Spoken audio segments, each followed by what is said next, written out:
Hello.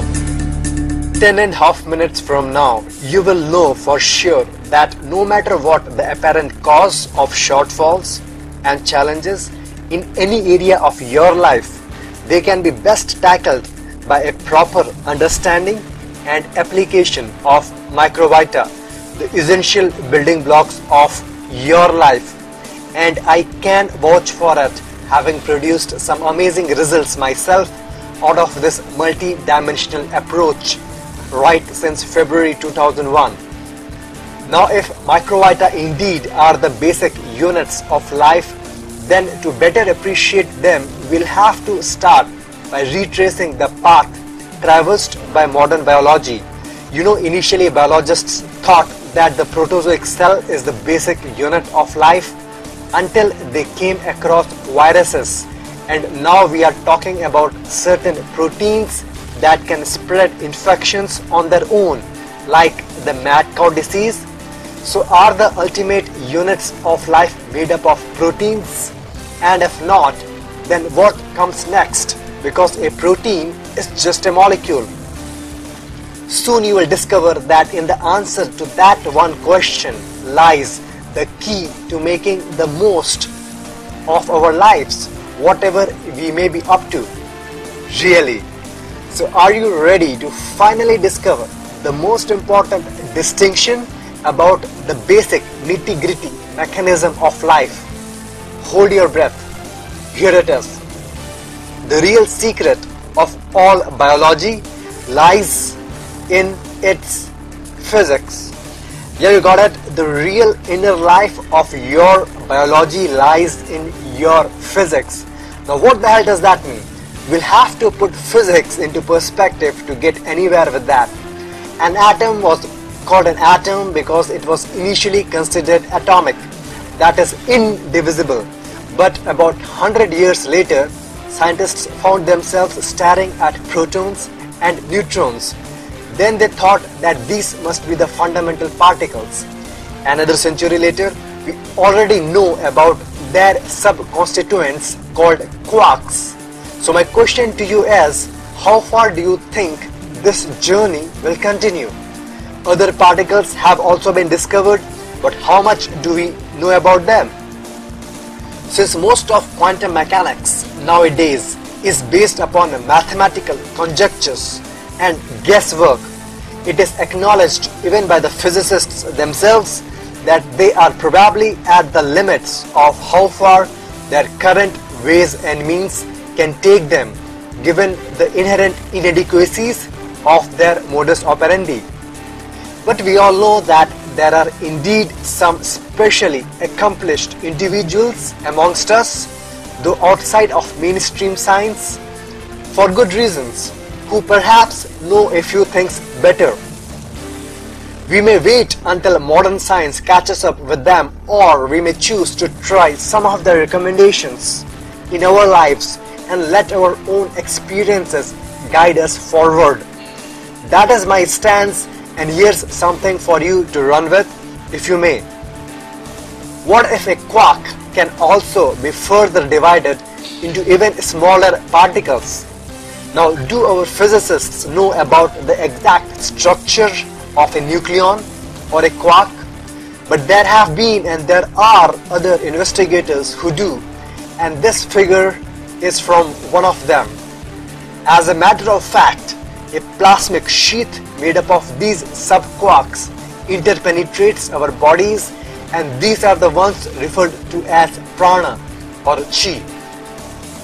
So are these subquarks the basic units of life? Well, it's known that protons and neutrons can interconvert by absorbing or releasing electrons or positrons.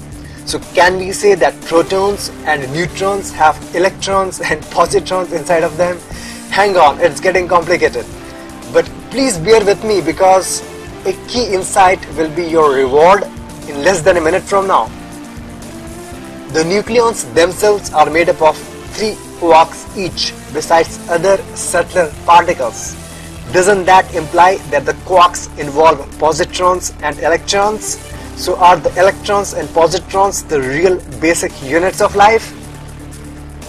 It's a so-called observance that a collision between an electron and a positron results in their annihilation, but not without a release of photon.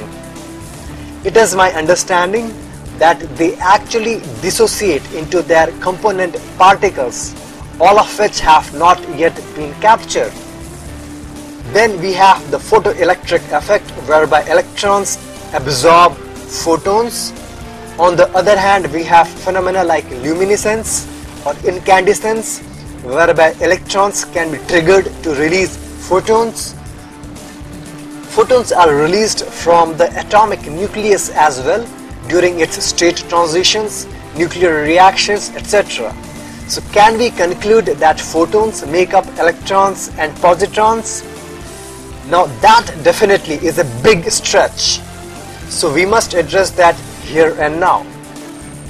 We all know that conjunctivitis, a viral infection, spreads just by looking at the infected person's eyes. Now, do you think the virus itself rides over the photons to spread across? No way.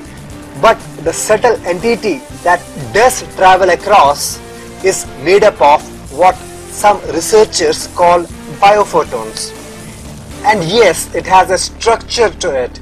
It grows and multiplies and dies just like any other creature. Otherwise, is there any other credible explanation of conjunctivitis transmission?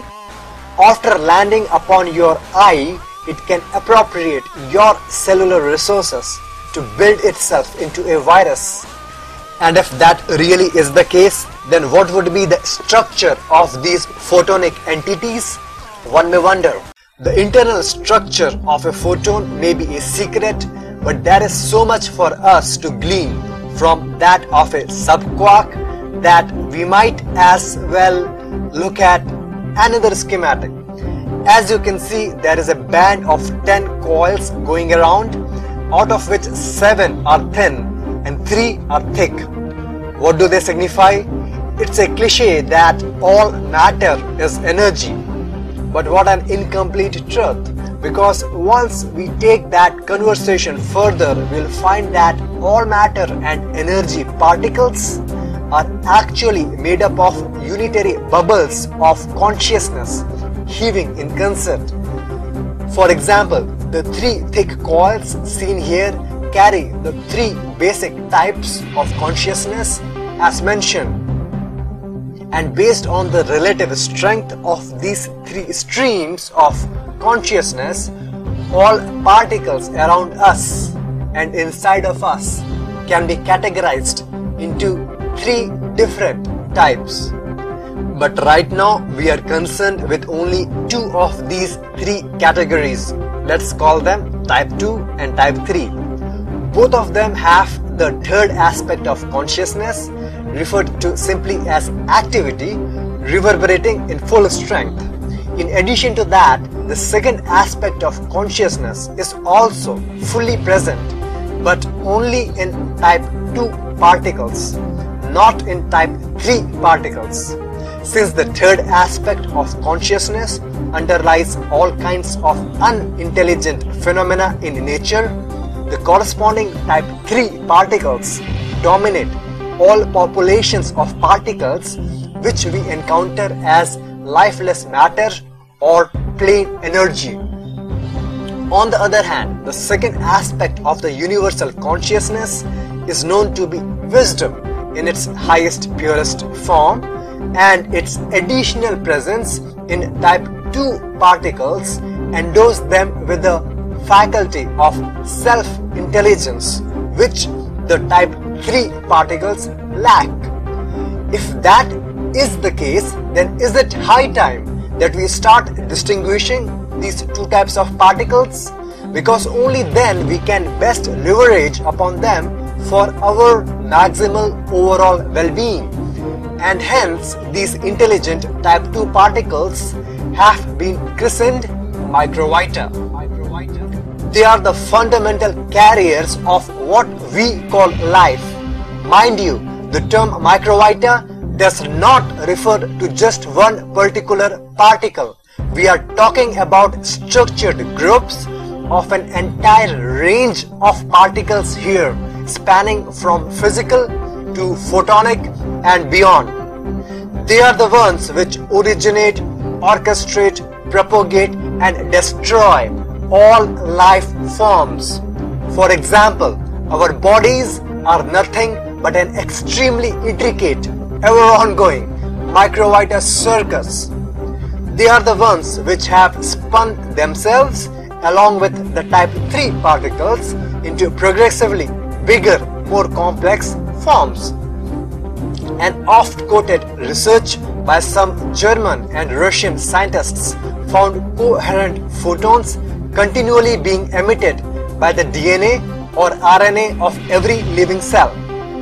Guess what? In the case of a conjunctivitis virus, is it probable or almost certain that it is the biophotonic microvita that's getting radiated out?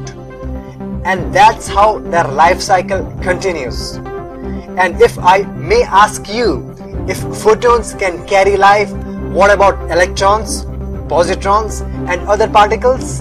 After all, they are also made up of the same basic bubbles of consciousness. And hence the assertion in the beginning that this microvita based approach is the most fundamental way to achieve even more success wherever in your life you choose to apply it.